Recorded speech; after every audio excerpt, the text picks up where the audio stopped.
Share my screen.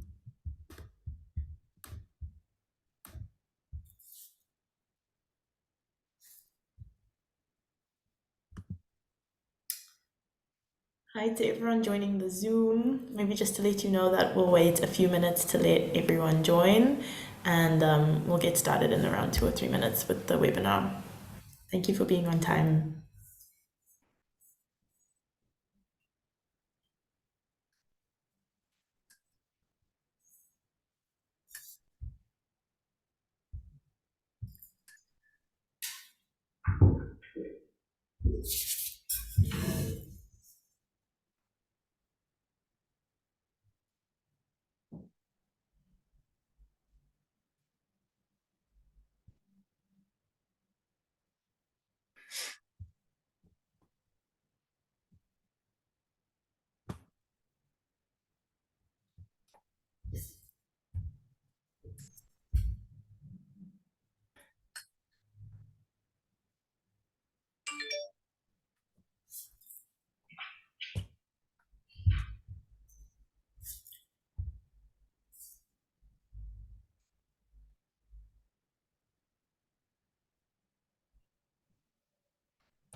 All right, I can see now in the participants tab that we've sort of plateaued. People aren't really joining anymore, so I think we're good to go.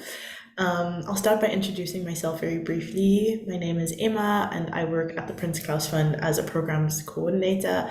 And one of the programs that I focus on is the Seed Awards. And today we'll be hosting an information webinar for those of you who are applying for the Seed Awards to hopefully add some clarity to your application forms and to answer any questions that might have popped up during the application process. But before we get going, I'm going to hand over to Tessa Giller, who is our head of programs here at the fund. And Tessa will provide just a brief introduction about the fund and the Seed Awards and how they came into being. So Tessa, please take it away. Hi, everyone. Nice to see you all here. As Emma said, I am head of programs at the fund. Within the programs team, we manage all of our different awards programs, as well as a couple of networking projects that we have. At the Prince Claus Fund, our mission is to support and connect and work with artists working under pressure in majority world countries. So we work across Latin America, Africa, Asia, some parts of Eastern Europe, the Caribbean, and the Middle East or Western Asia. What we do is we really support critically and socially engaged art practices, which means that we look for art and kind of different practices that have a social and a community-based and are trying to really do something in the world. Emma, could you do the next one? Thanks. With the Prince Claus Seed Awards specifically, we support really emerging creatives. So this is maybe the first level of support that we offer. This is really focused on the first 5 years of career. Emma will go into more in detail in a bit later. But what we do is we provide trust-based funding. So we do this by giving people awards and letting them decide what the money should be put into. And this can be anything from having to hire a studio space so that you have a place to be able to work on your practice, to buying materials, to buying the equipment that you need, and all sorts of different things. So it's not linked specifically to one project, even despite that if you want to work on a project, obviously you're perfectly allowed to like spend this on one specific project. Yeah, what we do beyond the Seed Awards is we have multiple different awards programs. We have the Mentorship Awards, which is gauged at a slightly later stage of career.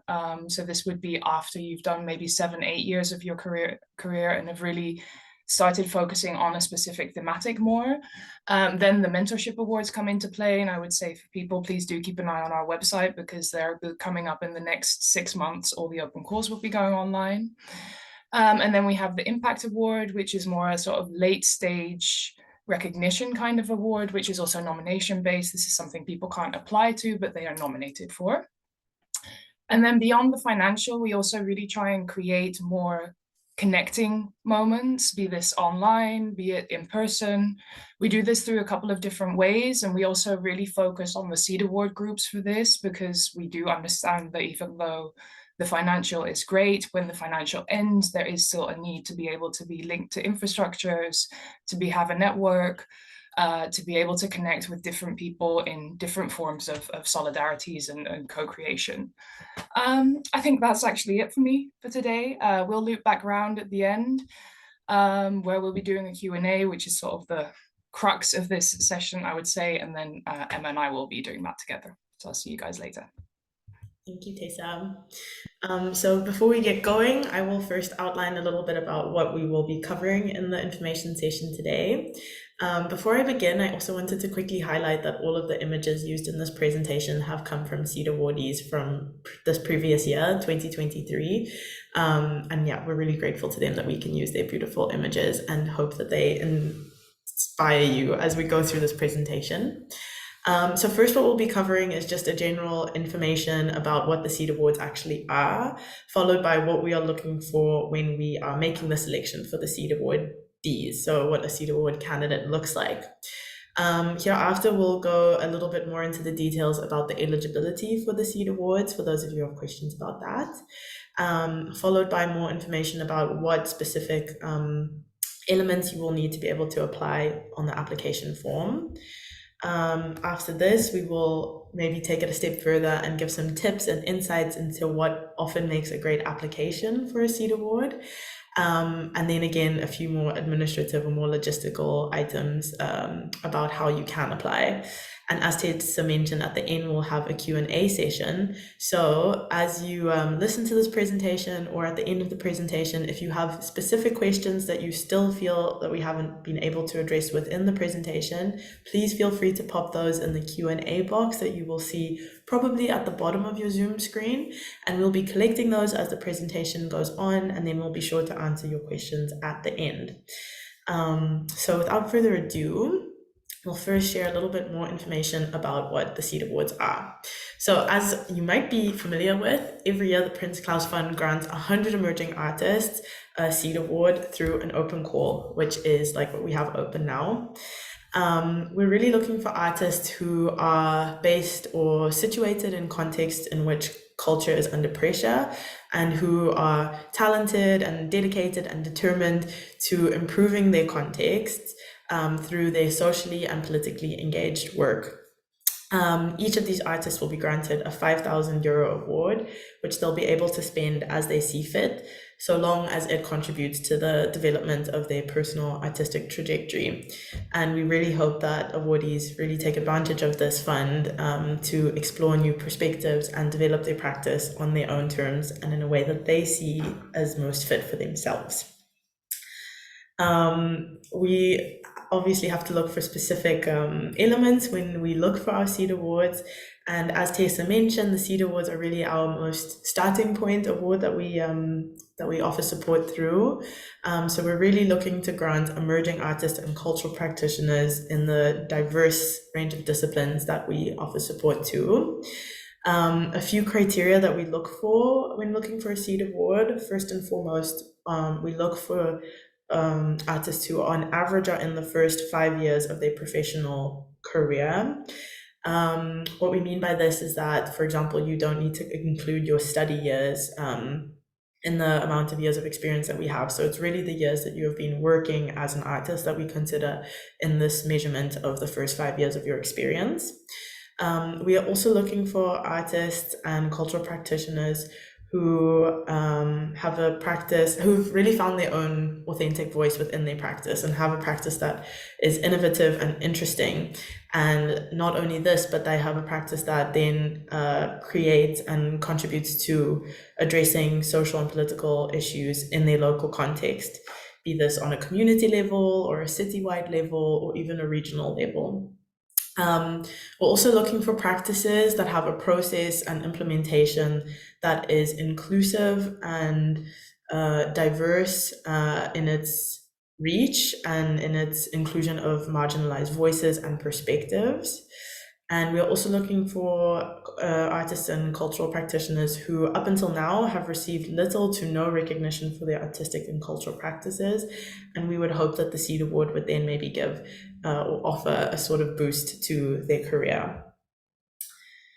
Um, if you meet those criteria, then there are further criteria to look at to see if you are eligible to apply for the Seed Award.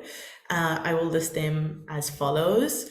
So, in order to be considered eligible for the Seed Award, you need to be from, living in, and working in a country on our eligible country list, or several countries on our eligible country list. The and in the sentence is quite crucial. You really do need to meet all three of these criteria to be considered eligible for the Seed Award. So, unfortunately, if, for example, you are from an eligible country but are currently residing in a country that is not on the eligible country list, that means that you are not eligible for the Seed Award at the time of applying. Another criteria that we have is that, as I mentioned, we really look for artists and cultural practitioners who are in the emerging or entry level stages of their artistic and cultural career. Um, if you, do maybe have a practice that reaches beyond the 5 years but is still considered emerging, this is something that we would take into consideration in your application. But one thing to further emphasize here, which Tessa already mentioned, is that we do have opportunities at the Prince Claus Fund for artists who might be considered further along in their career. So if you aren't able to be eligible for the Seed Awards this time, maybe you're eligible for a different award at a later stage, with a call that might come up later in the year. The Seed Awards also only award individual artists and cultural practitioners, which means that you aren't able to apply for a Seed Award as a duo or a collective or an organization. You can be a member of, for example, a collective, but in your application, you would really need to motivate why the Seed Award would individually impact your career and your trajectory and why you are applying for your own personal artistic career.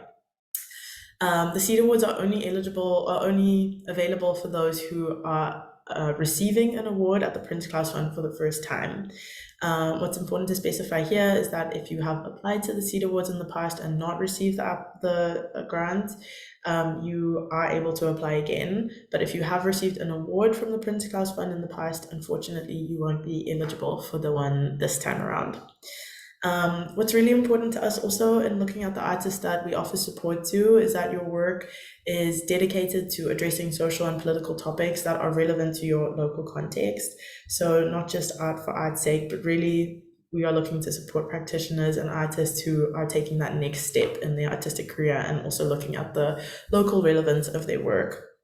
And lastly, we look for artists and cultural practitioners whose work is embedded in the field of art and culture. So if you find that your work is more in the academic field or, for example, in the development field, I don't think you would be eligible for this award in this case.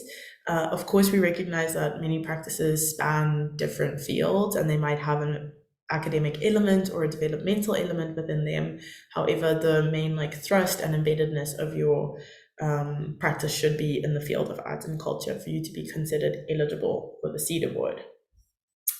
So if you meet all of these criteria, you must be feeling pretty excited about now and thinking, okay, I'm ready to get going and to write my application form. And then you might be thinking, what do I need to be able to apply for this award? So we hope that we've kept it pretty simple for everyone applying this year around. All that we ask for you is to complete an application form with a few application questions in it and including some of your personal details, which we ask for so that we are able to communicate with you smoothly in the future, whether or not you do receive the Seed Award.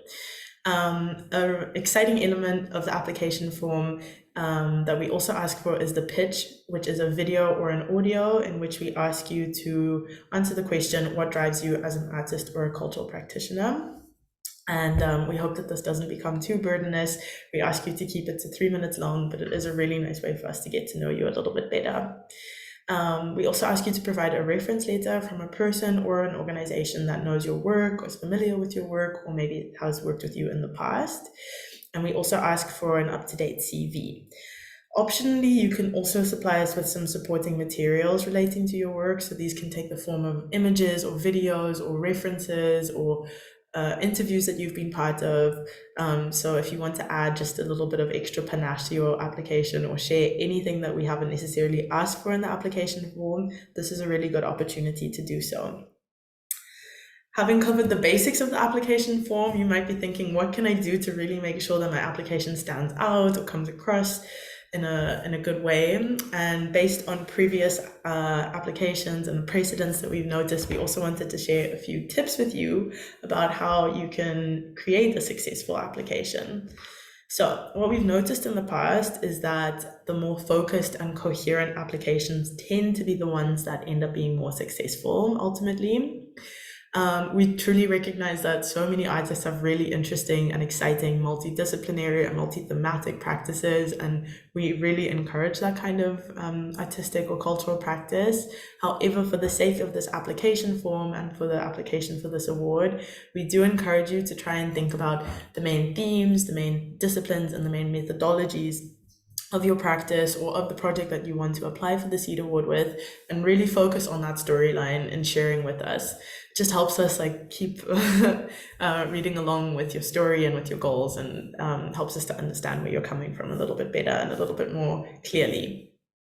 As I mentioned, the video and audio pitch element of the application is something that always really adds a nice special spark to the application form. So if you have the opportunity to, I would really encourage you to take the time to, add some of your own pizzazz to this element of the application. The ways that you can do this are by using this part of the application form to share maybe more details about your practice that we haven't asked for in the application form, or you can just really use it to help us get to know you and your practice in a way that you feel represents yourself beyond what the application form might allow. In terms of the questions that we ask, we really notice that practitioners who are able to convey their work in a way that goes beyond just demonstrating its social and political impact tend to be more successful. So what I mean by this is if you are addressing an issue, maybe you can share with us not only the issue that you are addressing, but also how you addressing this issue helps your local context. So for example, if you have a project that works with climate change, that's great, and we'd love to hear about that. But maybe you could take that extra step in your application also to share how working with climate change might help in your local context.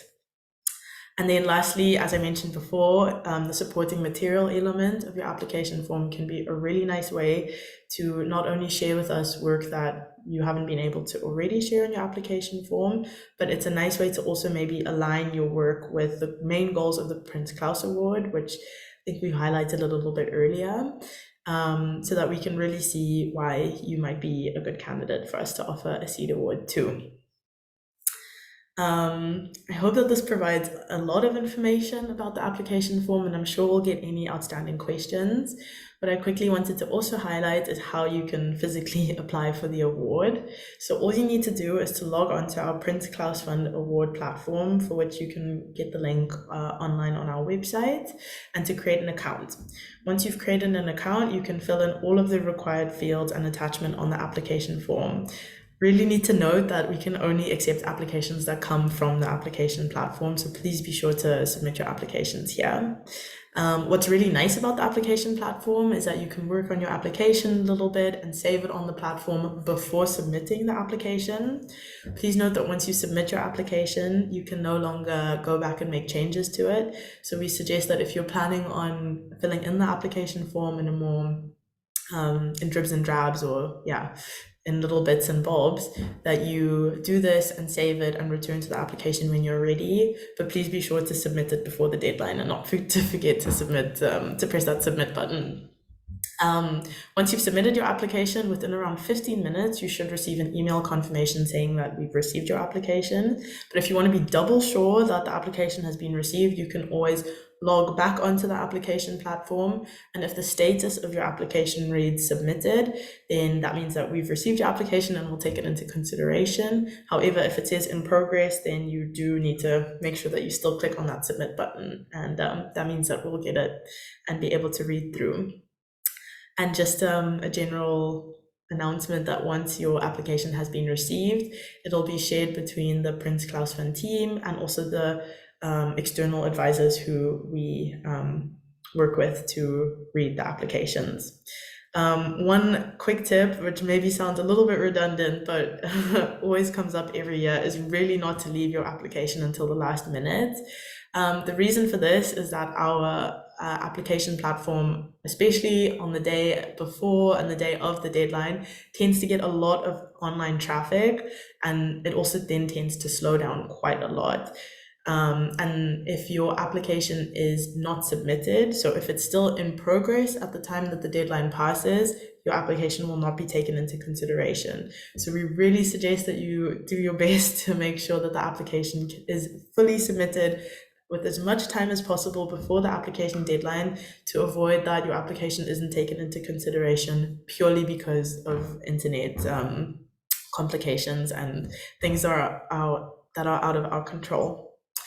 So I've been talking quite a lot and we're almost at the end of it, but I just wanted to highlight again the deadline for the application, which is on the 16th of January at midnight Amsterdam time.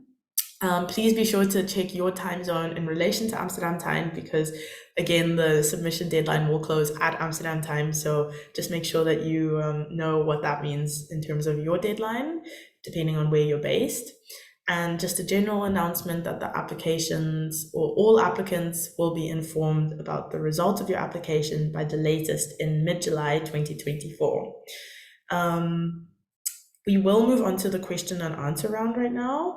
However, if you have any questions that maybe pop up after this webinar or as you are filling in the application form, we really want to let you know that you can always reach out to us at awards@princeclausfund.com, and we'll be really happy to answer your questions there as well. So don't feel shy to reach out. And with that, all of that information, I think we'll move on to the question and answer portion of the webinar, and I'm keen to answer some questions that might still be outstanding. As you can see, Tessa's back to ask the questions on your behalf. I'm ready. We have 38 questions already in the inbox, with I think 12 even being answered in writing already. Nice. So we'll get through as many as we can of these. Obviously, like within the time limitation, we won't be able to do all of them. A lot overlap as well, so we'll do a couple that are similar, just so that the point comes across more clearly. But there may be some repetition, so bear with us there. Maybe firstly to say is that the recording will be uploaded to our YouTube as soon as possible, so either tomorrow or Monday. So you can also go back if you missed the beginning, for example, or if things went a bit too fast and you want to take your time to go back through it. So it will be accessible quite soon. Right, I'm going to start with a few on recommendation letters. So there are multiple people asking from whom a recommendation letter should be from. For example, if it can be from their own collective, or if it needs to be from an artist or from somebody more established, what we're looking for in terms of references. Yeah. So thank you for those questions. Generally, with the recommendation letters, I would say that we're too strict. I think the most important for us is that you receive a recommendation from someone who knows you or has worked with you or knows your work. So it doesn't need to be anyone with a particular job title, but someone who really has worked with you and can share a lot about yourself and the way that you work and how. Well, I actually think that the nicest element to recommend with a reference letter is if you can select someone who is aware of your local context, and then can also speak to how your work engages with your local context in a way that we might not be able to understand from our office chairs here in Amsterdam. So I think when asking, that might be something to highlight in your selection of your reference. Perfect. Then maybe staying on sort of the document part, we have a couple of questions about CVs and about portfolios. One person is asking if they can share a portfolio instead of a CV. And other people are also asking what kind of format it needs to be and what needs to be included. Yeah. So again, here I would also say that we're really open to receiving these sort of documents in whatever way you believe represents your work the best. You don't need to necessarily put too much pressure on yourself to create a portfolio. We also try to minimize the amount of labor and time that you have to put in your application form, so don't be too worried about that.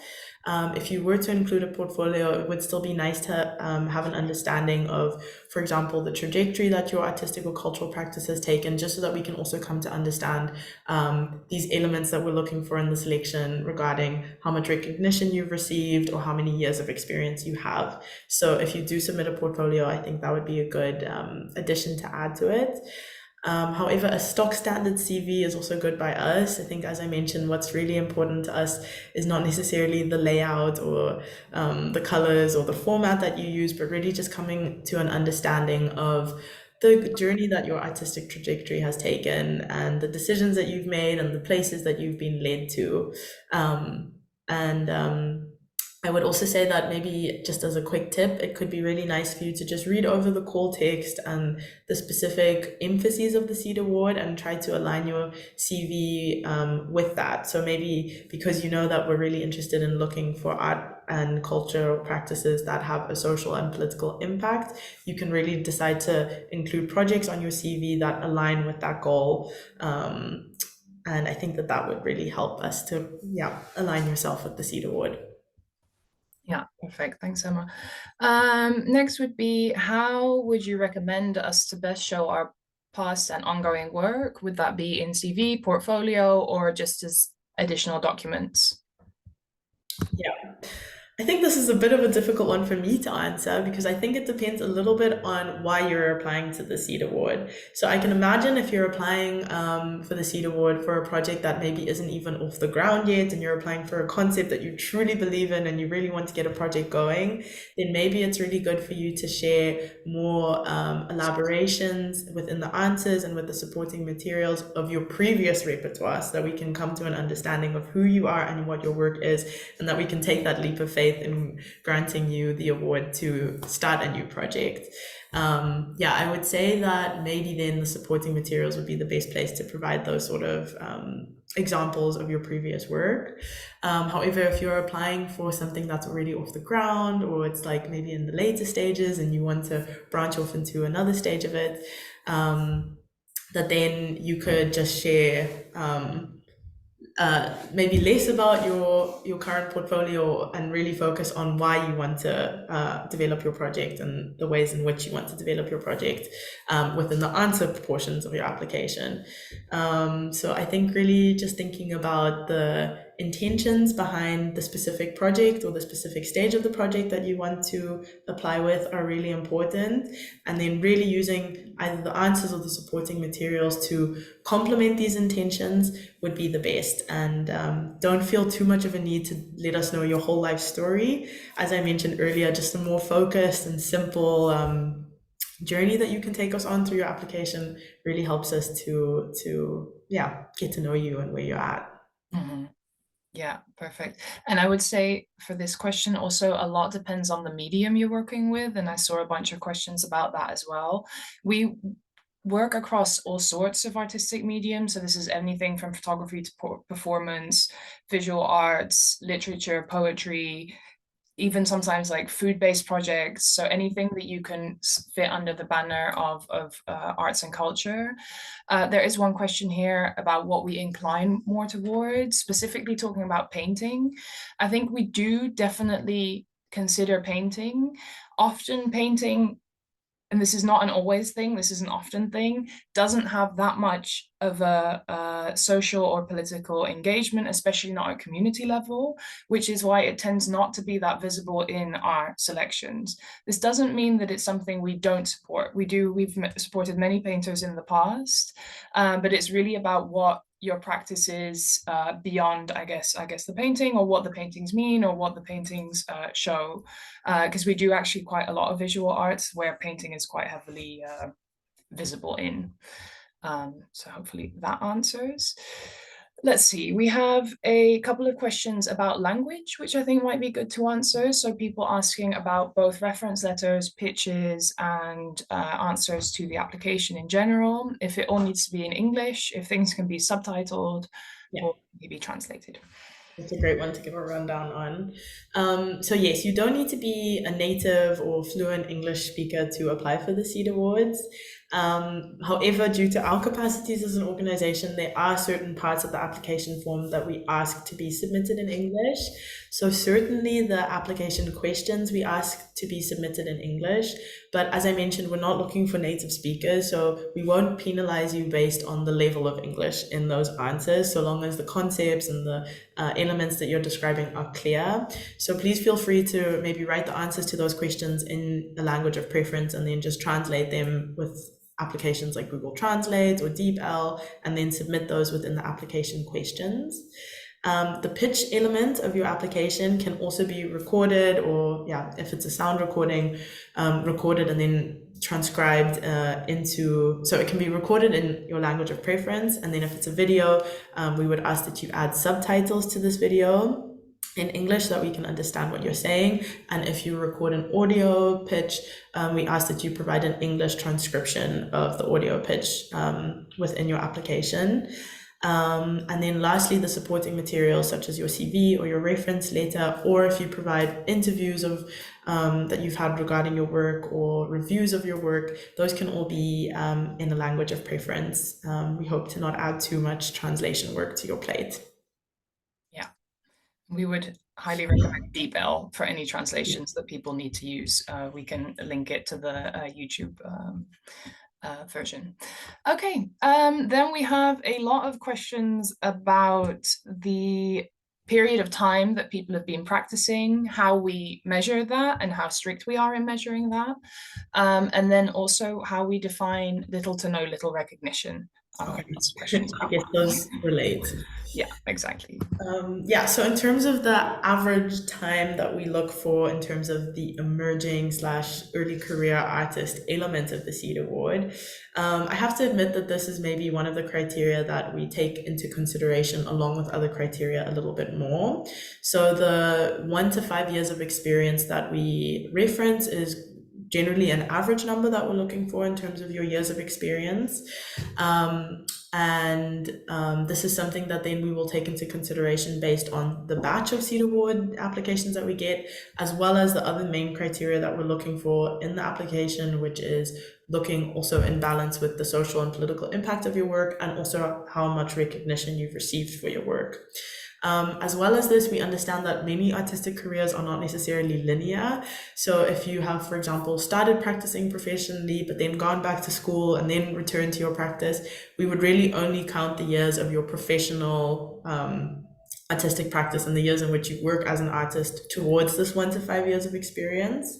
So my biggest tip, if you think that your practice is a little bit harder to understand in terms of this range of 1 to 5 years of experience, that you use the application answers to maybe give a small synopsis of the trajectory that your work has taken, or you can use your CV to do so we can really come to an understanding of which years you've been working as an artist or cultural practitioner. And as we mentioned a little bit earlier, if you run a little bit over the 5 years of experience, I think you would still be considered eligible. So I would still say to apply. But if it's running a little bit further along towards the 6, 7, 8 year mark, then really do consider applying to one of our mentorship awards. You can find information about all of these mentorship awards on our website and see whether you'd be eligible for them. And you won't have to wait too long, because definitely within the next 6 months, all of the open calls for these mentorships will be opening. And that could be a really nice opportunity for people who are a little bit later in their careers to also still have the chance to be granted some funding. Yeah, perfect. Okay, a couple of questions about how we give out the funding. So people asking if when decisions are made, when grants are transferred, how grants are transferred, i.e. in tranches or not, and if they're applying, for example, for project funding, if the Seed Award wouldn't complete the funding that they need, would they still be eligible to apply? Oh, I just realized I didn't talk about recognition. Okay, yeah, maybe let's do that first. Okay, let me just get back to that. Sorry, I just realized. Yeah, so in terms of recognition, I guess this is another one of the criteria that's a little bit more fuzzy in terms of its definition. But generally speaking, we see recognition as practitioners having had access and engagement within their local or potentially international artistic spheres. And whether they've had access to platforms and podiums herein.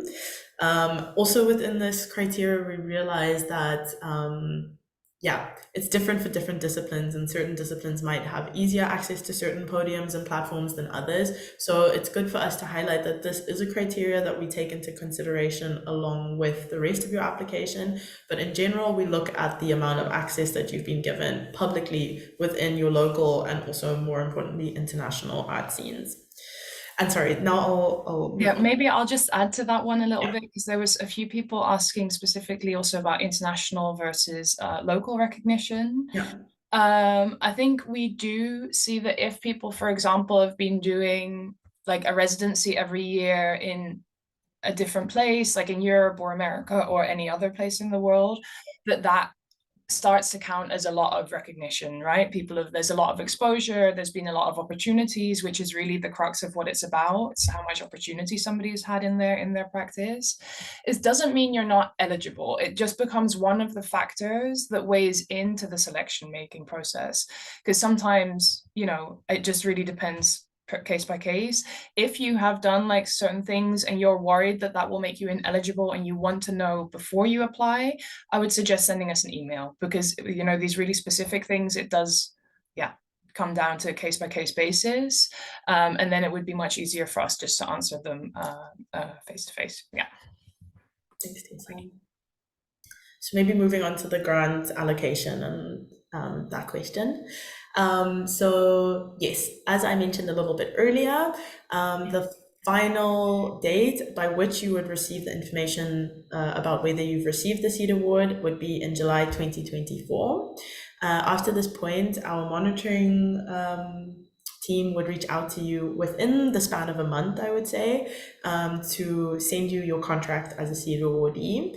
And upon you signing your contract, we send your grant amount from our bank account to your bank account, again, within the space of 30 days.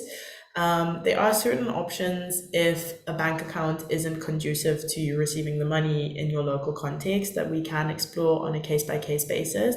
But generally, it is a bank to bank transfer that we do for the Seed Award, and it is a one time transfer. So you would receive the grant amount in one go. One thing that we've had questions about in the past that's maybe also good to mention here is that the grant money is likely to be subject to tax regulations in your local context. So it's always good to check before you apply for the award what these tax regulations would be and how they might apply to this grant amount so that you don't have any unwanted surprises when the grant is transferred to your account. Perfect. Any specific questions under there? No, I think that's clear. I think especially with the tax thing, is good to say sometimes there's ways of working around it because it's an award, but this is something you'll need to sort out. We can't do this for all the like 180 countries that we work in. Obviously, we don't have the knowledge or the capacity to sort it out. So we would advise you to do it on your end, and we can obviously think along and see how we can help. Okay, then we have a couple of questions around what we mean by socially engaged. What are our criteria for socially impact work? If culture-driven work can be socially political impactful, and how outspoken people can be. So if there's really a high level of criticism within the practice that they do, either politically or against institutions, if this is something that we're willing to listen to and willing to support. Yeah. Yeah, it's quite a few questions. I hope Yeah, we I'm get sorry, to there's 85 still in yeah, point it out if I miss anything. But I would say in general, especially our team and our external advisors are really open to a lot more experimental and more critical practices. So if your work does fall under these lines, please don't feel that you should hold back in your application form. And we are really willing to listen and hopefully lend a welcoming ear to your practice and to your application form. Yeah, just don't feel like you have to necessarily censor yourself too much in the application. Um, in terms of our definitions of particular elements in terms of social engagement or political engagement, might sound like a bit of a cop-out answer, but really the best thing to do is to go onto our website and look at the Seed Awards open call and look in the little circle that's got the guidelines for application and look at our selection criteria elaborations. Maybe within the timeline, the time span we have in this presentation, I'll just highlight the various selection criteria that we have. But when we're talking about socially and politically engaged work, we're looking, first of all, that your work is original within your context and within yeah, artistic practices. We're looking for work that's context specific, as I think I've said a few times within this information session. Work that's inclusive of diverse and marginalized voices within your context. Work that is aiming to be transformative, and also work that has an impact not only on your local community but also on your own artistic practice. And sort of then the amalgamation of these elements forms our selection criteria. But if you'd like to really understand like specifically what we mean by these buzzwords in a sense, I really recommend that you go onto our website and read the longer form explanations. And if you have any further questions about that, you can pop us an email and we'd be happy to maybe provide some examples of previous work that we've received that maybe fits a certain criteria so you can get an understanding of what we look for. I don't know if that's enough of an answer to a quick fire round of questions. I think we're getting somewhere. Then we have a couple, maybe an easy one. Is there an age limit to apply? We've had multiple of that one as well. Yeah. Yeah, so we do not have an age limit to apply, which is really fun. No matter how old you are, as long as you are in these first 5 years of your artistic career, we don't necessarily look at your age in terms of being able to receive a Seed Award. And I can personally say that I think it's really nice to see people who are maybe a little bit older who are starting an artistic or cultural practice. I think that that's really inspiring. One thing to note here is that we do have an age threshold. So you do need to be 18 years of age to be able to sign a contract with the Prince Claus Fund. So it really, we don't have an age limit, but you do need to be 18 and plus to apply for the Seed Award. Brilliant. Let's see. So a few people asking about pitches, if we have any preference for audio or video. Yeah, maybe let's just do. Yeah, so I would say with the pitches, I can imagine that it means different things for different practices or different disciplines. So I can imagine if you're a performance artist, a video pitch would be a really nice way for us to come to see your performance art and to understand it. Whereas if you're an architect, for example, it might be easier to send an audio pitch or maybe something that's more in the form of a presentation. So I would say with the pitches, we don't necessarily have a strong preference for audio or video, so long as it feels as though you're representing your work in a way that you're comfortable with. I think the main thing with the pitches that tends to stand out are whether they are personal, whether we can get a sense of who you are and what your practice is, and see maybe like a little sparkle in your eye or a sparkle in your practice. And if it can add elements to your application that we haven't necessarily asked for, or elaborate on bits of your application that you feel like you haven't fully been able to chew on within the application form, then those tend to be the pitches that are the most successful. Let's see. We still have 84 questions. I'm trying to pick ones that will be applicable to many people. There's a whole few questions about what we mean with being from and working in a context, especially for people who are either stateless or living in exile, specifically in Europe. Do you want me to answer that, or you're going? I mean, I Go ahead. I'll fill in. Yeah. So in this context, we understand that identity becomes a very complicated issue, and we hope to be as accommodating of this as we can be within the realms of the limitations of our own funding structures. However, if you are an artist or cultural practitioner who is from an eligible country and is currently living or working in a country that is not on the eligible country list, but with a residence type or a residence format that isn't permanent, you could still be considered eligible for the Seed Award.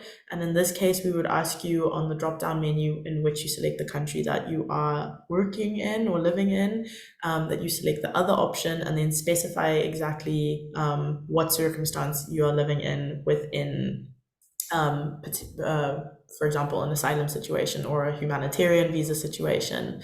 Yeah, we hope that this doesn't violate any privacy issues that you might have, but it just helps us to come to an understanding of why you're applying from a non-eligible country, and it also helps the advisors who we will pass your application form on to also come to this understanding. I don't know if there's anything else to add, Tessa.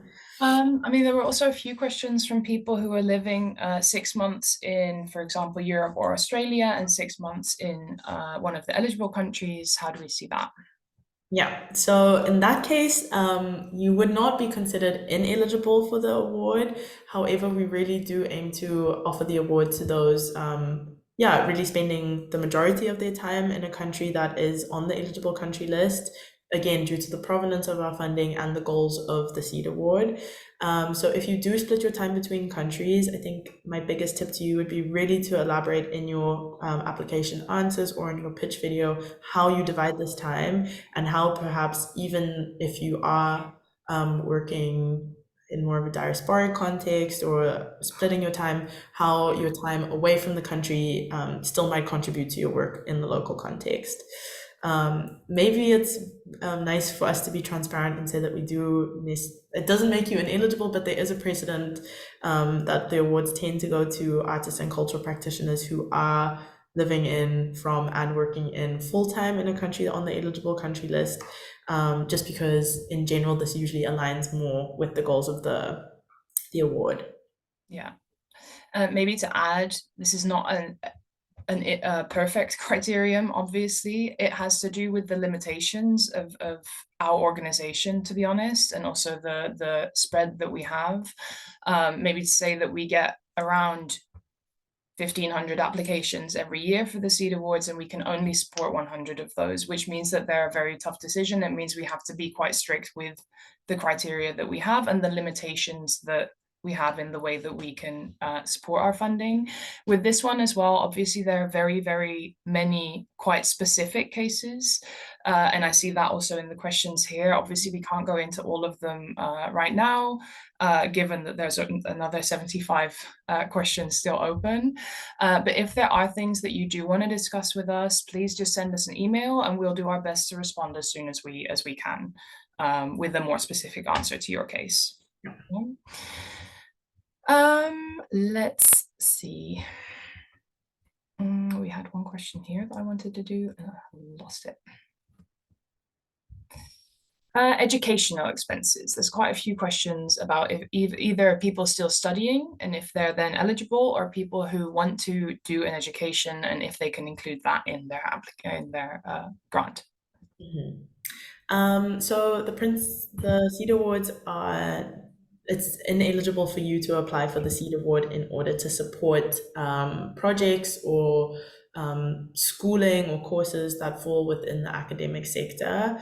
However, certain art courses or art residencies would be considered to fall in the art sector. So again, there's a little bit of a blurry line there, and that will be looked at on a case by case basis. However, you can be someone who is studying as a student or is currently enrolled as a student and has an artistic professional practice on the side of that, and apply for the Seed Award to then further invest into your artistic practice that is on the side of your your studies, but you just cannot use the Seed Award grant under our restrictions to be put towards the educational field. Perfect. Okay, so we have one about data protection, which I think is relevant for everybody here. Is there information protection for portfolio and projects once it is submitted? And how do we deal with people's personal data? Yeah, that's a good question. So at the Prince Claus Fund, we follow European data privacy law. So anything that you submit to us will be treated under these data privacy laws.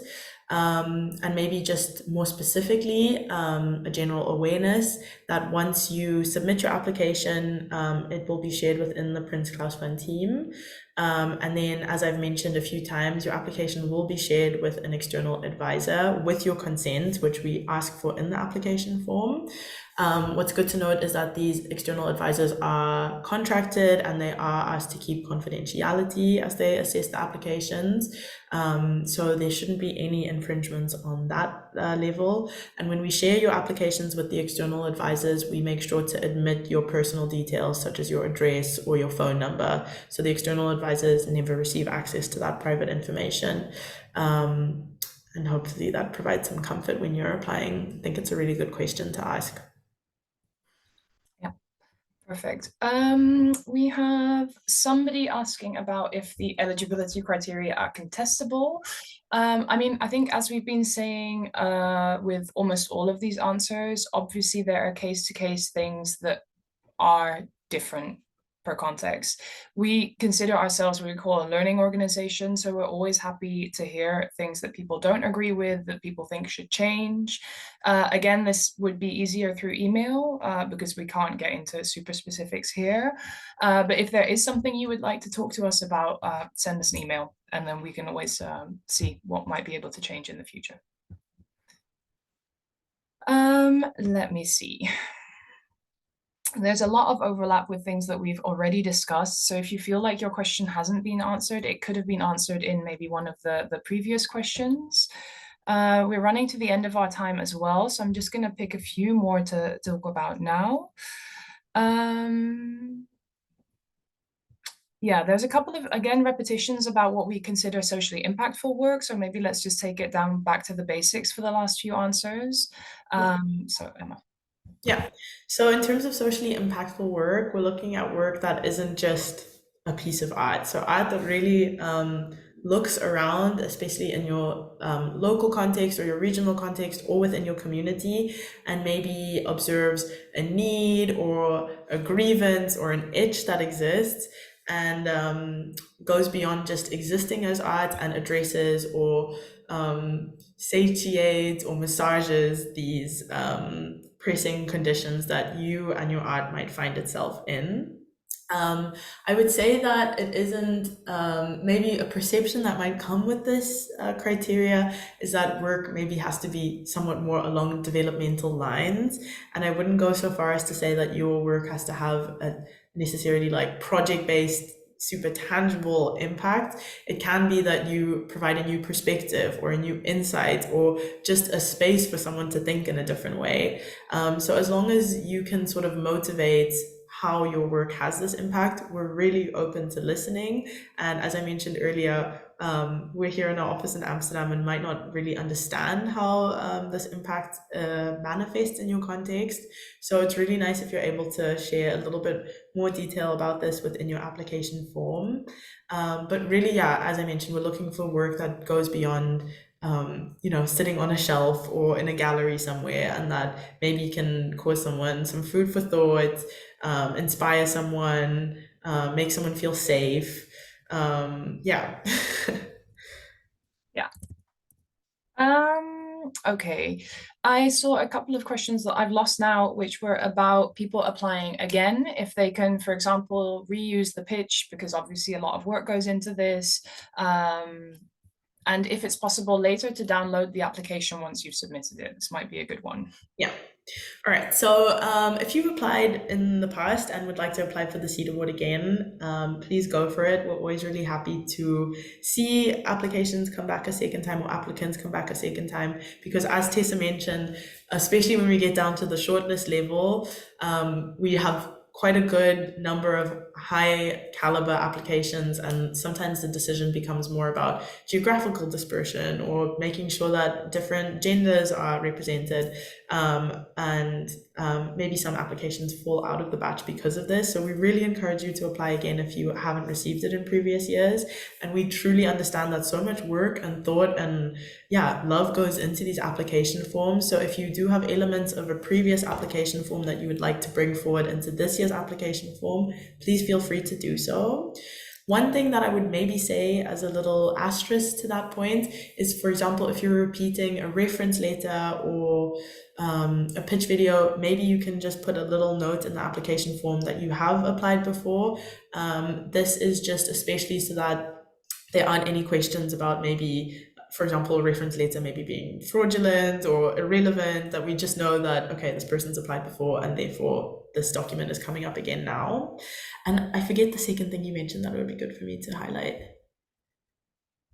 Oh, about if it's possible to download Yeah. applications once they're completed. Yeah, so in terms of downloading your application, I would suggest that you do so before you submit the application, because especially if you're submitting the application last minute, it might be lost after the deadline closes. So I think once you have the application to a good a place, then you can yeah, download it within the awards platform and yeah, have it in your own file system, which I can imagine is useful in the future. If you struggle with how to do so on the awards platform, which buttons to press, you can reach out to us at awards@princeclassfund.com and we'll send a little instruction process flow so that you can see how to do so. Yeah, perfect.